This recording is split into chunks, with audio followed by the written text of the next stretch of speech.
اعوذ باللہ من الشیطان الرجیم بسم اللہ الرحمن الرحیم ان اللہ وملائکتہ یصلون علی النبی یا ایہا الذین آمنوا صلوا علیہ وسلموا تسلیما اللہم صلی علی سیدنا و نبینا و شفیعنا و مولانا محمد وعلی آل محمد وبارک وسلم۔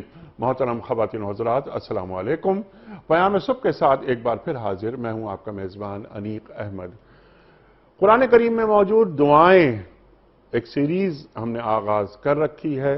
قرآن کریم میں جو دعائیں جتنی دعائیں ہیں ان پر ایک ایک دعا پر ہم اپنے معزز علماء سے بات کروا رہے ہیں کہ اللہ تعالیٰ تو نواز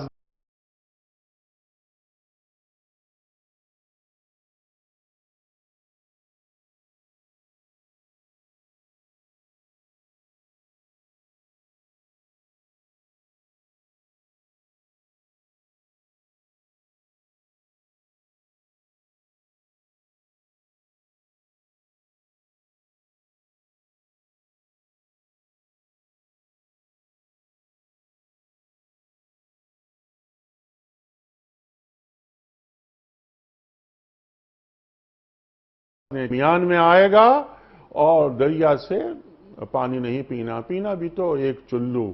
اللہ اکبر۔ خواتین و حضرات، لوگوں نے فوج نے میں سے کچھ لوگوں نے کیا کیا کہ ڈسپلن کی پابندی نہیں کی، پانی پی لیا پیٹ بھر کے، پیاس بہت لگی تھی۔ جب پہنچے میدان جنگ میں تو صرف 313 رہ گئے، بدر میں بھی 313۔ داؤد علیہ السلام جالوت کا خاتمہ کر دیتے ہیں۔ جب جالوت کا لشکر سامنے ہے، ادھر لشکر سامنے ہے، اللہ اکبر، تو وہاں دعا مانگی جا رہی ہے جو آج ہمارا موضوع ہے، قرآن کریم میں موجود۔ ربنا افرغ علینا صبرا وثبت اقدامنا، اے اللہ ہم پر صبر اونڈیل دے، بہتات کر دے صبر کی ہم پر، اے اللہ۔ وثبت اقدامنا، ثابت قدمی، یعنی فتح یابی کے لیے صبر اور ثابت قدمی یہ بہت ضروری ہوتی ہیں۔ وانصرنا علی القوم الکافرین، اور یہ جو ثابت قدمی ہے، یہ جو صبر ہے یا یہ فتح یابی ہے، یہ ہمارے لیے نہیں ہے، کوئی ذاتی فوائد کے لیے نہیں، بلکہ تو ایسا کر کہ تو ہم پر اپنی تائید سے، جو تائید تیری ہمیں ملے گی، تیری نصرت جو ہمیں ملے گی، یہ کفر پر غلبہ پانے کے لیے ہو۔ خواتین و حضرات، یہ آیت ہم سے کیا کہہ رہی ہے، یہ دعا ہم سے کیا کہہ رہی ہے، یہ بھی ہم جاننا چاہیں گے اپنے معزز علماء سے۔ کراچی میں تشریف فرمائے محترم ڈاکٹر محسن نقوی صاحب، ممتاز عالم دین، سابق ممبر اسلامی نظریاتی کونسل، کئی کتابوں کے مصنف، پیام صبح میں تشریف لاتے ہیں اور ڈاکٹر صاحب سے ہمیشہ ہم سب سیکھتے ہیں۔ تشریف فرما ہے لاہور میں استاد الاساتذہ محترم ڈاکٹر محمد حماد لکھوی صاحب۔ خواتین و حضرات، ڈاکٹر صاحب پڑھاتے ہیں پنجاب یونیورسٹی میں پیام صبح کا لازمی جزو، وہ کہیں اور سنا کرے کوئی، تفسیر قرآن بالقرآن ڈاکٹر صاحب کا خاصہ۔ تشریف فرمائے قاری قرآن محترم قاری صالح عبد الرحمن صاحب۔ قاری صاحب سے گزارش ہے کہ سورہ بقرہ کی آیت نمبر 250 کی تلاوت سے آج کے پروگرام کا آغاز فرمائیں محترم قاری صالح عبد الرحمن صاحب۔ اعوذ باللہ من الشیطان الرجیم، بسم اللہ الرحمن الرحیم۔ ولما برزوا لجالوت وجنوده قالوا ربنا افرغ علينا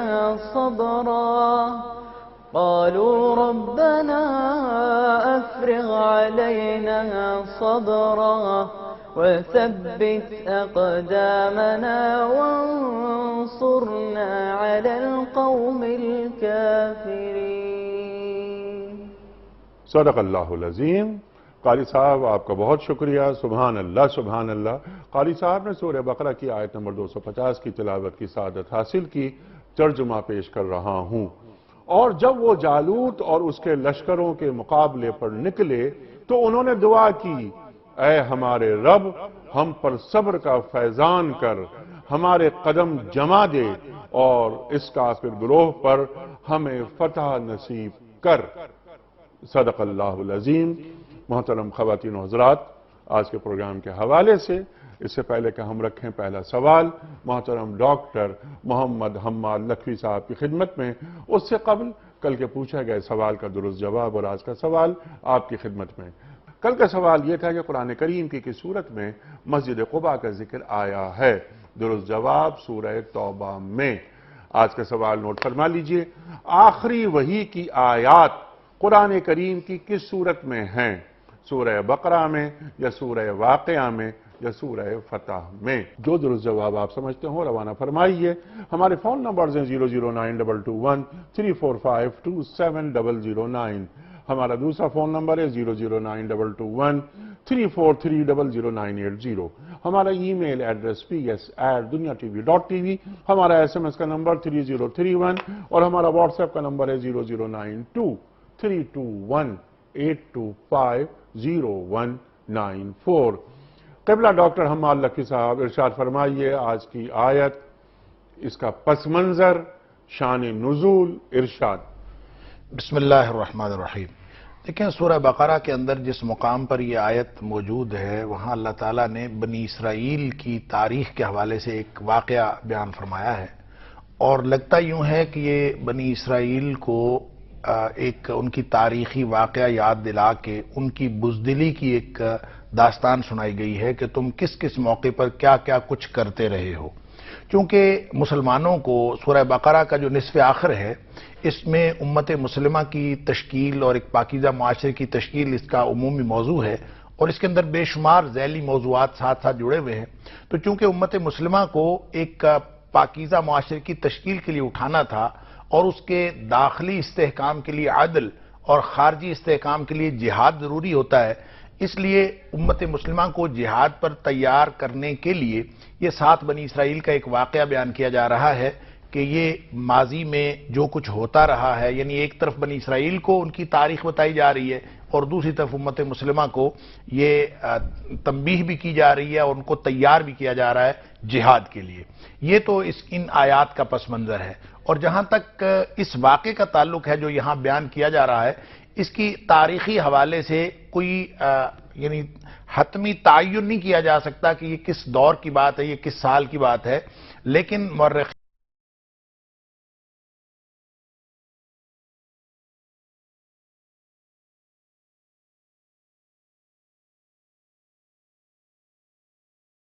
عرصہ بعد جب وہ قوم پھر سے یعنی حضرت موسیٰ علیہ السلام کے اوپر ایمان لانے والے، پھر آگے ان کی جو نسلیں تھیں وہ مختلف قسم کی خرافات کا شکار ہو گئے، حتیٰ کہ ان میں سے بہت سارے لوگ بت پرستی کا شکار بھی ہو گئے، اور اس کی وجہ سے اللہ تعالیٰ نے ان کے دشمن کو ان کے اوپر پھر غلبہ عطا کر دیا اور دشمن ان کے اوپر غالب ہو گیا اور یہ مغلوب ہو گئے، اور اس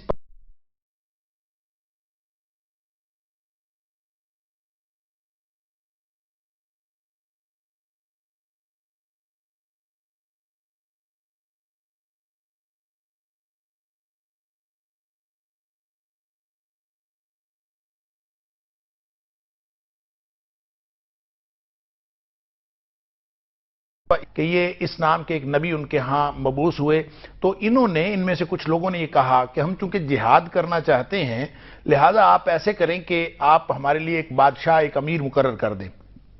قرآن میں الفاظ ہیں ملک کے، کیا ایک بادشاہ مقرر کر دیں؟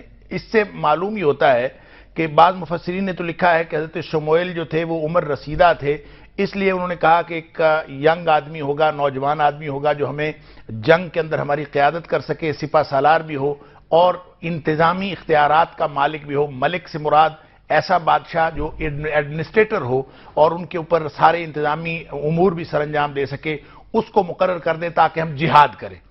حضرت شموئیل نے ان کو کہا کہ ایسا نہ ہو کہ تمہارے اوپر جہاد کا حکم آ جائے اور پھر تم کہو کہ ہم جہاد نہیں کر سکتے اور مختلف قسم کی تمہارے اوپر مجبوریاں آڑے آ جائیں، تو انہوں نے پورا وعدہ کیا کہ ہم جہاد کریں گے، اس لیے کہ ہمارے پاس رہائی کیا ہے، دشمن ہم سے ہر کچھ چھین کے لے گیا ہے اور ہمارے گھروں سے ہمیں ہمارے گھروں سے بھی نکال دیا گیا ہے۔ تو دشمن اس وقت جو قوم تھی وہ عمالقہ کی قوم تھی، اور عمالقہ یہ وہی قوم ہے جب حضرت موسیٰ علیہ السلام مصر سے واپس لائے تھے بنی اسرائیل کو، تو فلسطین کے اندر اور یروشلم کے اندر جو قوم آباد تھی وہی عمالقہ کی قوم تھی، اور یہ بہت بڑے بڑے قدوں والے اور لمبے تڑنگے لوگ تھے، اور حضرت موسیٰ علیہ السلام نے جن لوگوں کو احوال پتہ کرنے کے لیے وہاں بھیجا تھا وہ اپنے آپ کو ان کے مقابلے میں بونا سمجھتے تھے۔ یہ وہی موقع ہے کہ جب حضرت موسیٰ علیہ السلام کو بنی اسرائیل نے لڑنے سے انکار کر دیا تھا، اور ان کہا تھا کہ ہم نے کوئی نہیں لڑنا، حالانکہ ان کو کہہ دیا گیا تھا، جس کا ذکر سورہ مائدہ کے اندر موجود ہے، ان کو کہہ دیا گیا تھا کہ صرف تم دروازے میں داخل ہو جاؤ، جو ہی تم داخل ہوگے اللہ تعالیٰ تمہیں فتح عطا فرما دے گا۔ لیکن انہوں نے سیدھا انکار کر دیا۔ انہوں نے کہا موسیٰ علیہ السلام کو کہ فَاذْهَبْ أَنْتَ وَرَبُّكَ فَقَاتِلَا إِنَّا هَاهُنَا قَاعِدُونَ، ہم تو یہاں بیٹھے ہیں، ہم نے کوئی نہیں لڑنا۔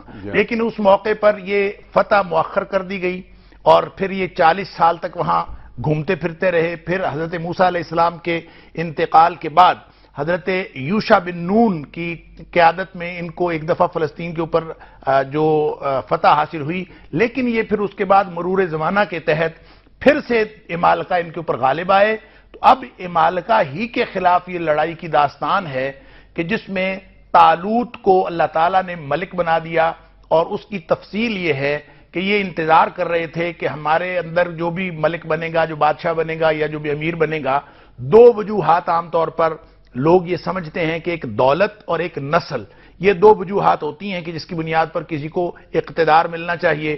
لیکن جس کو دیا گیا طالوت نہ تو نسلی اعتبار سے اس قبیلے سے تھے جس کو یہودی سمجھتے تھے کہ ان کو بننا چاہیے، اور نہ ہی وہ یعنی مال و دولت کے اعتبار سے ان کے پاس کوئی زیادہ دولت تھی۔ اللہ تعالیٰ نے فرمایا کہ نہیں، یہ دونوں بنیادیں تمہاری غلط ہیں، کہ ان کو تو وَزَادَهُ بَسْطَةً فِي الْعِلْمِ وَالْجِسْمِ، امارت کی بنیاد، ایڈمنسٹریٹر ہونے کی بنیاد یا لیڈر ہونے کی بنیاد دولت اور نسل نہیں ہے، بلکہ اس کی بنیاد علم ہے اور جسمانی قوت ہے، اور یہ دونوں باتیں اللہ تعالیٰ نے طالوت کو عطا فرمائی تھی۔ پھر اس کے بعد ان لوگوں نے جب چڑھائی کی تو درمیان میں دریا آ گیا، وہ نہر کا ذکر قرآن کہتا ہے، نہر سے مراد دریا ہوتا ہے، اور مورخین کا خیال یہ کہ اس سے مراد دریائے اردن ہے یا دریائے یرموک جس کو کہا جاتا ہے، جو پیچھے سے شام کے گولان کی پہاڑیوں سے آتا ہے اور فلسطین کے اور اردن کے درمیان میں ہے۔ اس سے گزرتے ہوئے ان کو ایک آزمائش کی گئی کہ پانی جو ہے وہ کوئی چلو بھر کے تھوڑا سا پی لو، زیادہ نہ پیو، لیکن جو زیادہ پیے گا وہ پھر ہمارے ساتھ نہیں رہے گا۔ تو کہا یہ جاتا ہے، جس کا ذکر آپ نے انٹرو میں کیا، کہ صرف 313 لوگ تھے جنہوں نے طالوت کی اس عمارت میں سم و طاعت کی اور تھوڑا پانی پیا، بلکہ باقی سب لوگوں نے جو ہے وہ زیادہ پی لیا۔ اور جب یہ لوگ جا کے لڑنے لگے، جالوت عمالقہ کا کمانڈر تھا، وہ بہت لمبے تڑنگے لوگ تھے، بہت خوفناک جنگ تھی، تعداد میں یہ تھوڑے تھے، تو دعا تو بنتی تھی کہ ربنا افرغ علینا صبرا وثبت اقدامنا فانصرنا علی القوم الکافرین، کہ اللہ تو ہمارے اوپر صبر ڈال دے، ہمیں ڈٹنے کی قوت عطا فرما، اور پھر ہمارے قدم جو ہیں وہ جما دے تاکہ ہمیں کافروں کے اوپر غلبہ مل جائے، فانصرنا علی القوم الکافرین، اور کافروں کے اوپر ہماری مدد فرما۔ یہ ہے اس کا پس منظر، اور باقی باتیں پھر انشاءاللہ پیش منظر سبحان اللہ، سبحان اللہ، سبحان اللہ۔ اور یہ جو دعا مانگی جا رہی ہے، پس منظر تو ڈاکٹر صاحب نے بالکل واضح کر دیا۔ اب دعا مانگی جا رہی ہے اس وقت کہ جب جالوت سب سے آگے کھڑا ہوا ہے اور لشکر اس کا وہ پیچھے ہے، اور جالوت کے سامنے لوگ جاتے ہوئے وہ ڈرتے تھے، جیسے ڈاکٹر صاحب نے فرمایا کہ بہت طاقتور لوگ، اور ان میں سب سے زیادہ طاقتور جالوت۔ اللہ اکبر، وہاں یہ لشکر، دونوں لشکر آمنے سامنے ہیں اور دعا مانگی جا رہی ہے، ربنا افرغ علینا صبرا وثبت اقدامنا فانصرنا علی القوم الکافرین۔ ارشاد۔ اگر اجازت ہو تو تھوڑا تاریخ پہ ہم ضرور ضرور، بنی اسرائیل کی تاریخ ہے، جی جی بالکل، کچھ چیزیں ایڈ کریں۔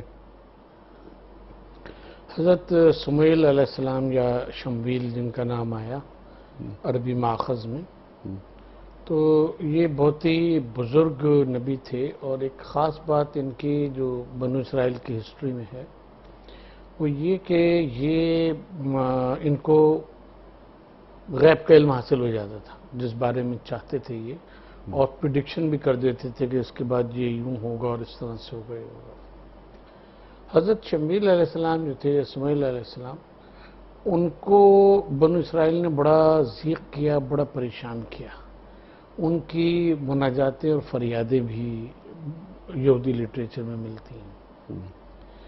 لیکن یہ کہ ان کی نبوت کے اوپر اور ان کے اس کے اوپر سب علاقے کے لوگ متفق تھے. وہ تھا کہ بھئی یہ کوئی بہت ہی بزرگ آدمی ہیں، کوئی بزرگ ہیں اور خدا رسیدہ شخص ہیں.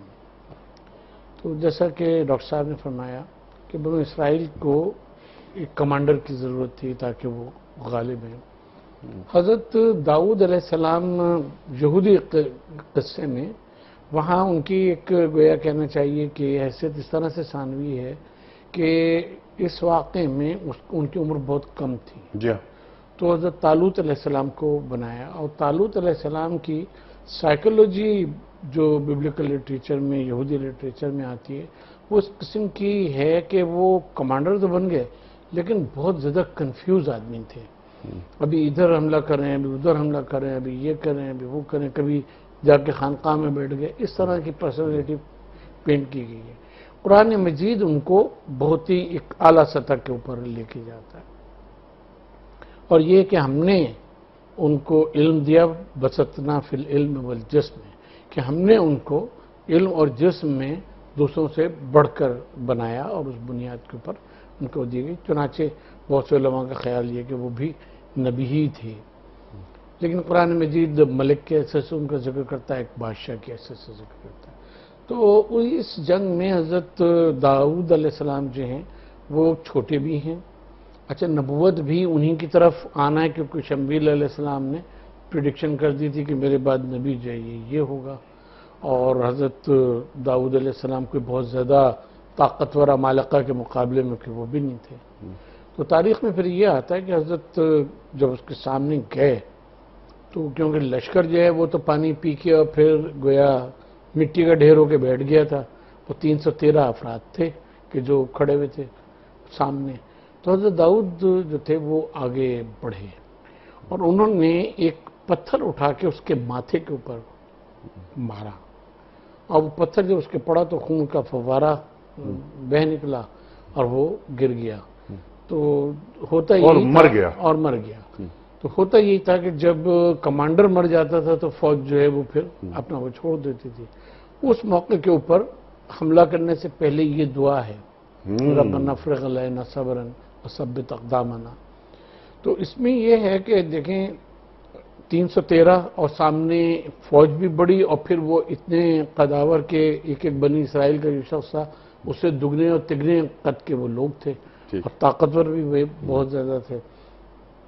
تو اب صرف یہاں یہ نہیں ہے کہ ہمیں صبر دے.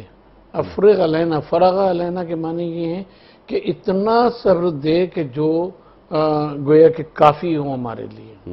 اور اس میں صبر میں دونوں چیزیں ہیں، ایک تو یہ کہ مقابلہ کرنا، دوسرے یہ کہ خود صبر کے معنی بھی ثابت قدمی کے ہیں کہ ہم اس کے اوپر رہیں. یعنی اب جو تعلیم دی جا رہی ہے وہ یہ کہ اپنے ذہن سے یہ نکال دو کہ تم نے کمانڈر کو مار دیا ہے تو اب تم جیت جاؤ گے اور اپنی کوشش سے اور اپنی کاوش سے جیت جاؤ گے. بلکہ جب تک اللہ تبارک و تعالیٰ کی توفیق اور اس کا کرم شامل حال نہیں ہوگا جب تک نہیں ہو سکتا.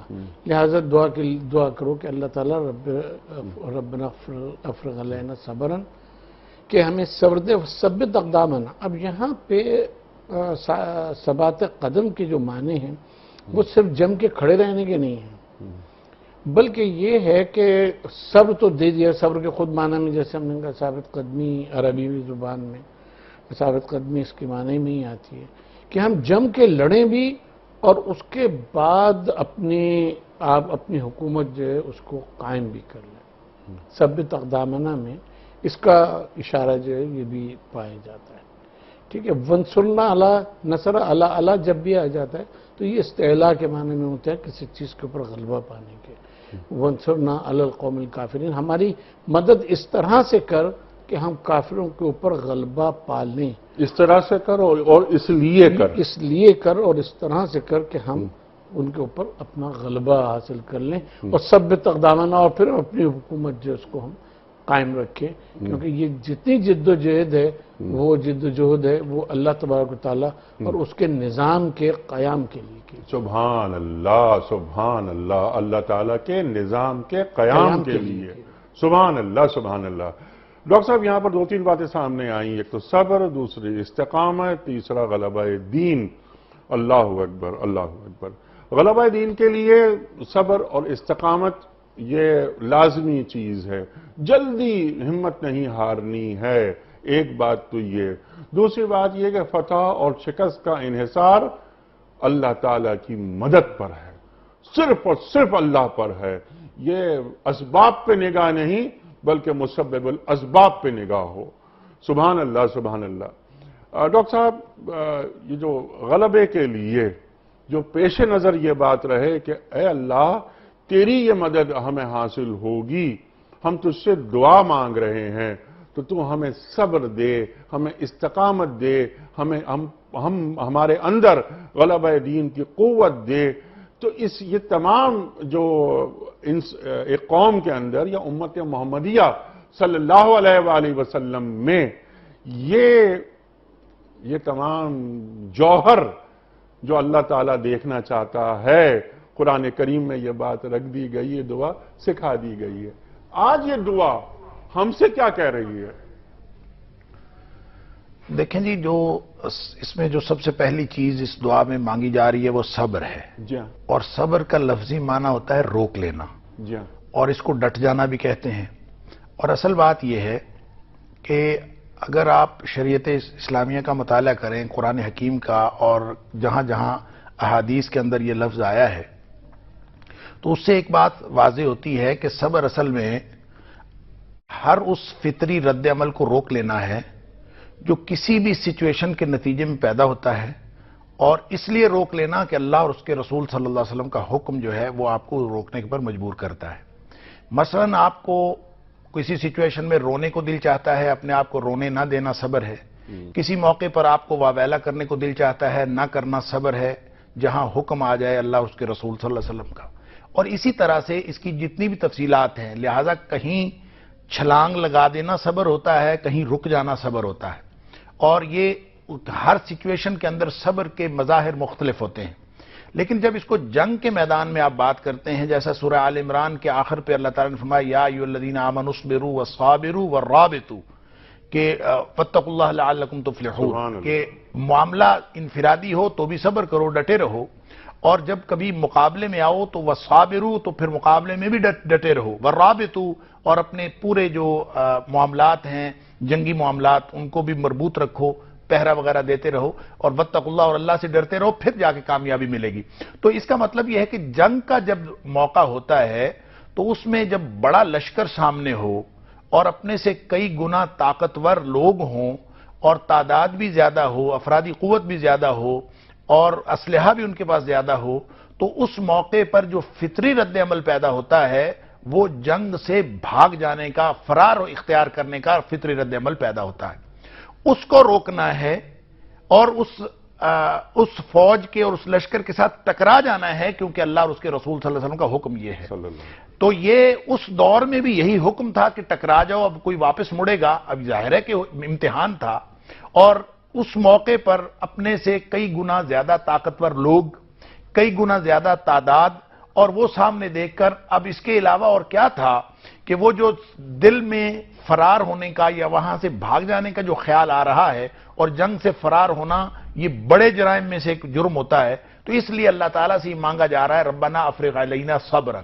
اور یہ ہر موقع پر حضرت یعنی نبی کریم صلی اللہ علیہ وسلم نے غزوہ بدر کے موقع پر بھی دعا کی اللہ تعالیٰ سے، وہاں بھی 313 تھے، اور نبی کریم صلی اللہ علیہ وسلم دعا کرتے رہے اس قدر کہ آپ کی جو چادر مبارک تھی وہ نیچے گرتی تھی، اور نبی پاک صلی اللہ علیہ وسلم اس قدر الہا سے دعا کرتے تھے۔ تو گویا جو فوجی لڑتے ہیں یا کمانڈر لڑتا ہے یا ان کے اندر جو قوت اور طاقت پیدا ہوتی ہے وہ اور یا ٹکرا جانے کا جذبہ پیدا ہوتا ہے، وہ اللہ کی مدد کے بغیر نہیں آ سکتا۔ لہذا صبر کا جو استدعا ہے، صبر کی جو دعا ہے، صبر مانگنا ہے، تو یہ گویا اس کیفیت کو اور اس جذبے کو اور اس ٹکرا جانے کے اور اس موقع پر جو اپنی نفسیاتی کیفیات ہیں ان کے اوپر بھی قابو پانا ہے، اور پھر ساتھ اس عملی طور پر اس کے ساتھ ٹکرا جانا ہے۔ یہ وہ ایک مجموعی کیفیت ہے اور ایک جامع قسم کا طرز عمل ہے جو اللہ سے مانگا جا رہا ہے، ربنا افرغ علینا صبرا۔ لہذا جب آپ آج کے دور میں امت محمدیہ کی بات کرتے ہیں صلی اللہ علیہ وسلم، تو ہمیں صبر اور ثابت قدمی کی جو ضرورت پہلے دن سے غزوہ بدر سے لے کر آج تک جو ضرورت ہے اور ضرورت تھی، وہ میرا خیال ہے کہ دور فتن میں اور زیادہ بڑھ گئی ہے، اور نبی پاک صلی اللہ علیہ وسلم کی جو احادیث ہیں وہ اس طرف رہنمائی کرتی ہیں کہ جو دور فتن ہوگا وہاں پہ ڈٹنا مشکل ہوگا، آہستہ آہستہ لوگوں کے ایمان کمزور ہوتے جائیں گے اور لوگ آہستہ آہستہ پیچھے ہٹنا اپنا معمول بنا لیں گے، اور اس دور میں جس دور میں عمل کرنا، دین پر عمل کرنا مشکل ہوتا جائے گا، وہی تو صبر اور ڈٹنے کا دور ہوگا۔ اس لیے نبی پاک صلی اللہ علیہ وسلم کی ایک حدیث ہے، آپ نے ایک دفعہ ارشاد فرمایا، صحابہ کرام موجود تھے، آپ نے فرمایا کہ ان من ورائکم ایام الصبر، اے میرے صحابہ تمہارے بعد ایک ایسا دور آنے والا ہے جو پورا دور ہی صبر کا ہے، ڈٹنے کے دن ہے۔ اور پھر ساتھ فرمایا وَالصَّبْرُ فِيهِنَّ كَقَبْضٍ عَلَى الْجَمْرِ، لیکن اس دور میں صبر کرنا اور ڈٹنا اتنا مشکل ہوگا جیسے آگ کا انگارہ ہاتھ میں پکڑنا مشکل ہے، اتنا مشکل ہوگا ڈٹنا۔ اور ڈٹنے سے کیا مراد؟ دین پر ڈٹنا۔ اگلے الفاظ اس کی وضاحت کرتے ہیں وَلِلْعَامِلِ فِيهِنَّ أَجْرُ 50، نبی پاک صلی اللہ علیہ وسلم فرمایا اس دور میں جو دین پر ڈٹا رہے گا اور دین پر عمل کرتا رہے گا اس کو 50 لوگوں جتنا اجر ملے گا۔ صحابی پوچھتا ہے اللہ کے رسول صلی اللہ علیہ وسلم 50 لوگ کون سے؟ اس دور کے 50 دور فتن کے یا 50 ہمارے دور کے؟ 50 منا اور 50 منہم، ہمارے 50 یا اس دور کے 50؟ نبی پاک صلی اللہ علیہ وسلم نے صحابہ کرام کو مخاطب کر کے فرمایا 50 منکم، اے میرے صحابیوں اس دور میں جو ڈٹے گا دین پر اس کو اتنا اجر ملے گا جیسے 50 صحابہ کا ڈٹنے کا اجر ہے۔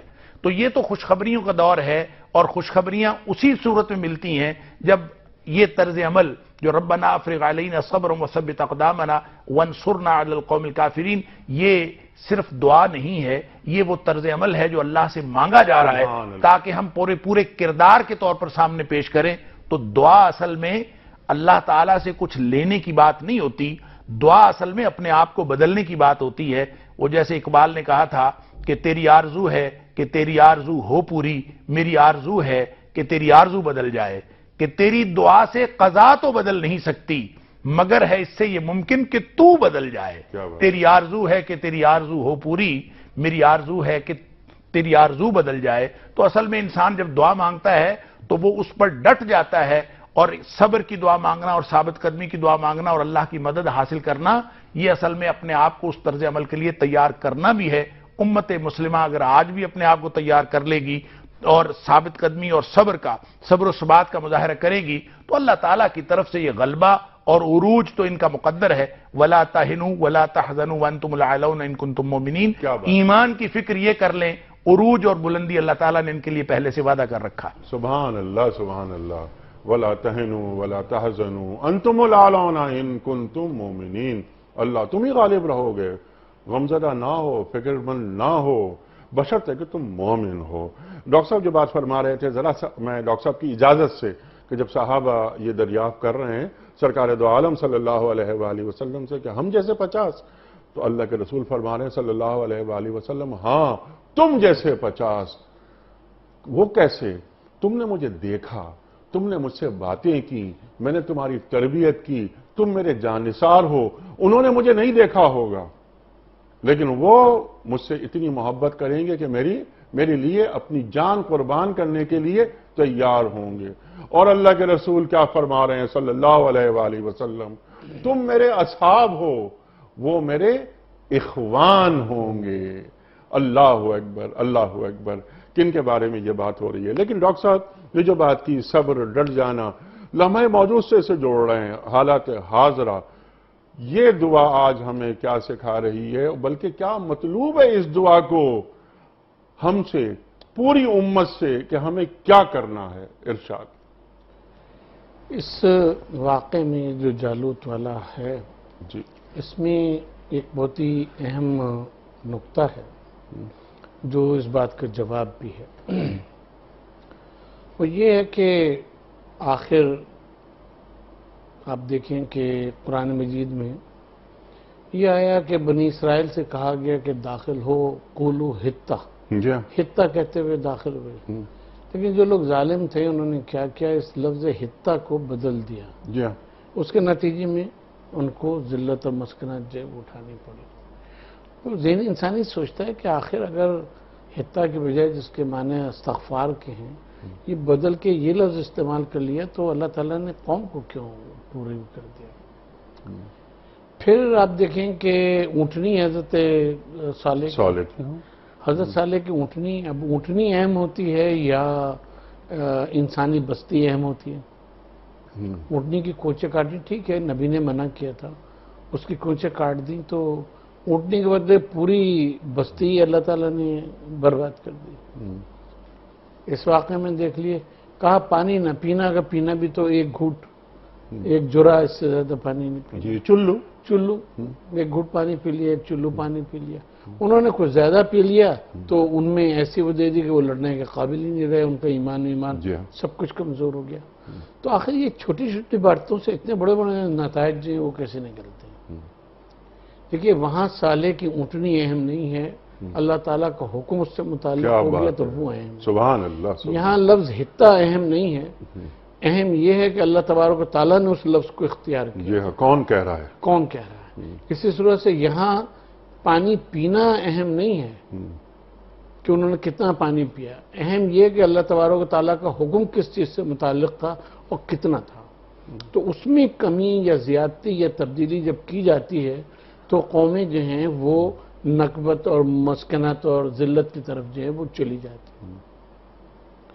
یہ اگر اس پوری بات کو جو ابھی ہم نے عرض کی اس جالوت کے اس میں دیکھا جائے، وہ کیا جائے، اور اس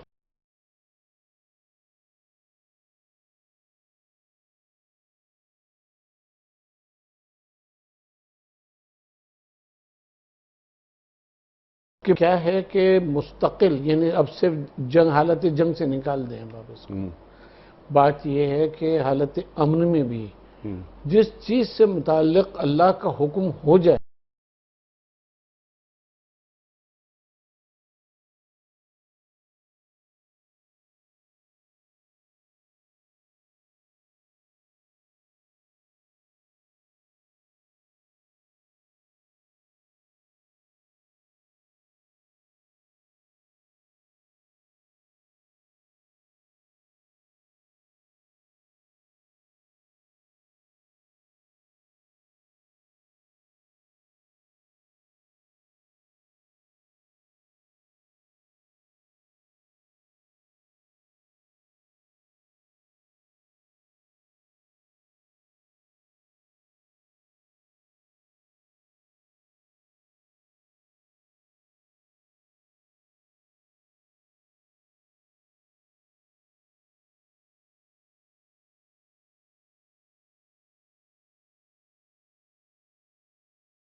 اس کو دین کو سمجھیں بھی، اللہ اور اس کے رسول کے احکام کو، ان کی سنت کو سمجھیں بھی، اس کے اوپر ثابت قدم ہو جائیں، اس کے اوپر جم کے اس کے حق ہونے کا ہمیں یقین ہو اور اس کے اوپر عمل کریں۔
ہے یہ یقینی طور پر آپ اگلے قدم پر بھی آپ اسی درست راستے پر یا ہدایت کے راستے پر رہیں گے. ہدایت اللہ تعالیٰ نے عطا فرما دی. آپ اگر درست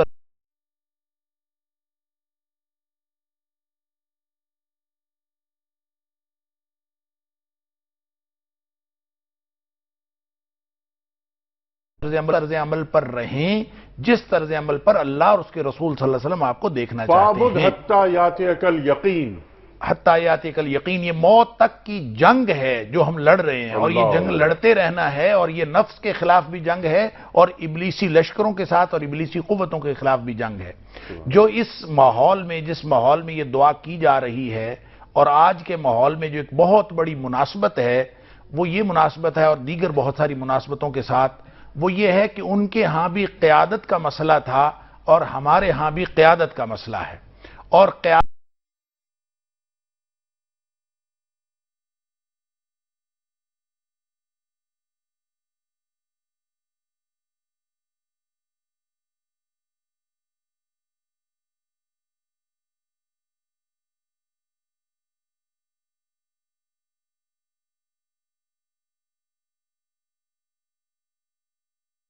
برتر قبیلہ قرار دیتے تھے، اور نہ ہی وہ دولت کے اعتبار سے زیادہ دولت مند تھے. اس لیے انہوں نے اس بات کا اظہار کیا تھا کہ یہ کیسے ہو سکتا ہے، اس کو کیسے بادشاہت مل سکتی ہے، یہ ہماری قائد کیسے ہو سکتا ہے. تو ان کو بتایا گیا کہ یہ دونوں معیارات غلط ہیں. جن چیزوں کو تم قیادت کا معیار سمجھ رہے ہو یہ معیار غلط ہے، اور درست معیار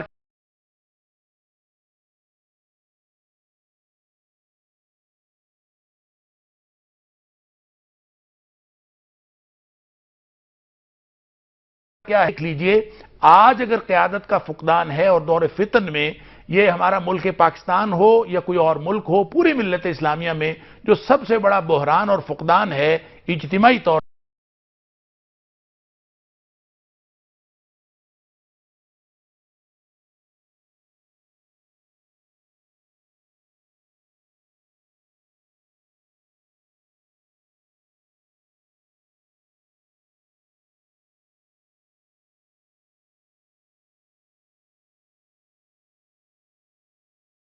پر جو ثابت قدمی کے معاملات ہیں یا صبر کے معاملات ہیں یا دشمن سے ٹکرا جانے کے معاملات ہیں، یہ تو اس وقت ہوں گے جب آپ پہلے قیادت کو لے کے چلیں گے اور پہلے آپ کا رخ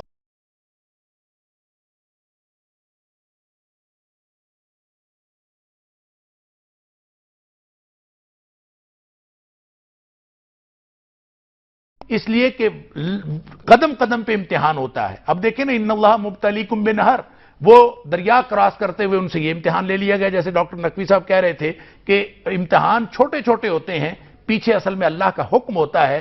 امتحان اس بات کا کیا جاتا ہے کہ تم اللہ کا حکم مانتے ہو یا اپنی خواہش نفس کی تکمیل کرتے ہو. تو ہمارا بھی قدم قدم پہ امتحان ہو رہا ہے.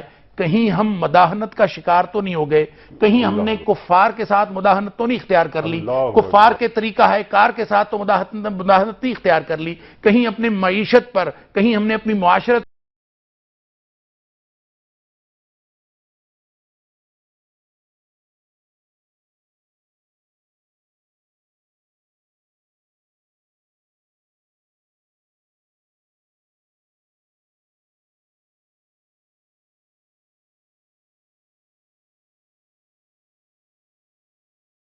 سے مرضی ہوں، معاملات جیسے مرضی ہوں، ہم ہر امتحان میں کامیاب ہوں اور ہر قدم پر ہم اللہ اور اس کے رسول صلی اللہ علیہ وسلم کے احکام پر ڈٹے رہیں. یہ ہے وہ ثابت قدمی جو مداہنت کے بالکل خلاف رویہ ہے، اور اللہ تعالیٰ نے اسی کا تقاضا کیا ہے اور اسی سے اللہ تعالیٰ کی مدد ملتی. اللہ اکبر، اللہ اکبر. اب ڈاکٹر صاحب نے تو مداہنت کا لفظ استعمال کیا اور بار بار استعمال کیا. اللہ اکبر. میری ناقص رائے، ہم بہت زیادہ زوال کا شکار ہیں من حیث الامہ، لیکن مداہنت تک بات، مداہنت کیا ہوتی ہے؟ کیا اپنے مفاد کے لیے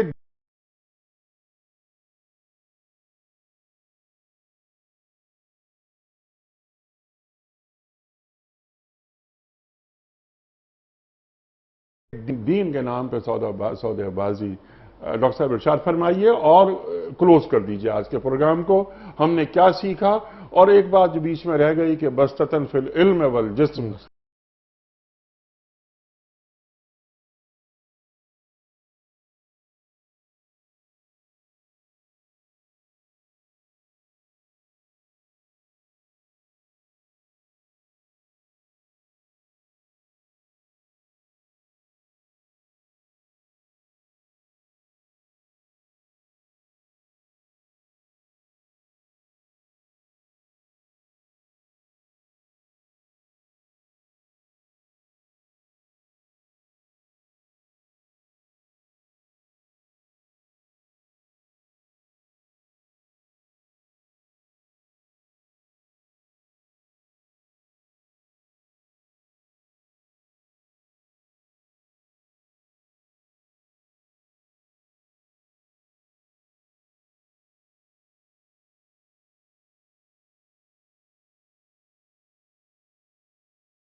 تعلیمات قرآن اور سنت کے اوپر کتابیں جو ہیں ان کے لکھے جانے کی اور ان کی اشاعت کی تعداد جو ہے وہ ریشو جو ہے وہ کم ہوتا چلا جا رہا ہے، اور ایک لبرل پوائنٹ آف ویو سے جو کتابیں لکھی جا رہی ہیں وہ بہت زیادہ ان کی تعداد جو بڑھتی چلی جا رہی ہے، اور جو لکھی جا رہی ہیں وہ پھر کروڑوں کی تعداد میں چھپ بھی رہی ہیں اور لوگ اس کو پڑھ بھی رہے ہیں، اس سے متاثر بھی ہو رہے ہیں۔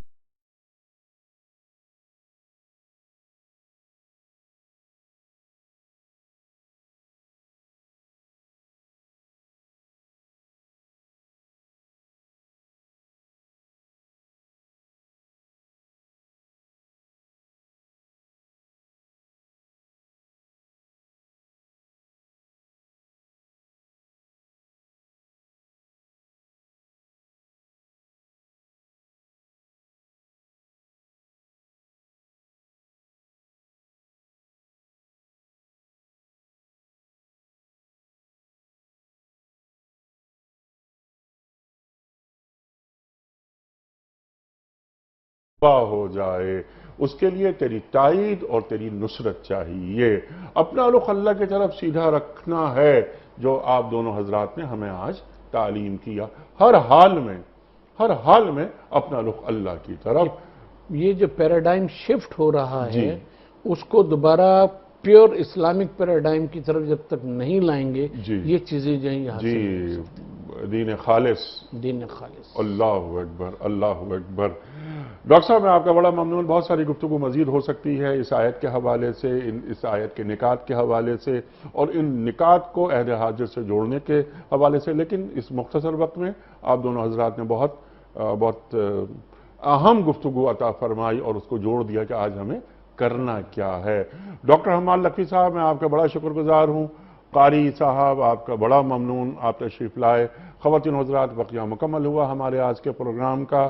ابھی کوئز کا مرحلہ باقی ہے. کل کا سوال یہ تھا کہ قرآن کریم کی کس سورت میں مسجد قباء کا ذکر آیا ہے؟ درست جواب سورہ توبہ میں. آج کا سوال نوٹ فرما لیجئے. آخری وحی کی آیات قرآن کریم کی کس سورت میں ہیں؟ سورہ بقرہ میں یا سورہ واقعہ میں یا سورہ فتح میں؟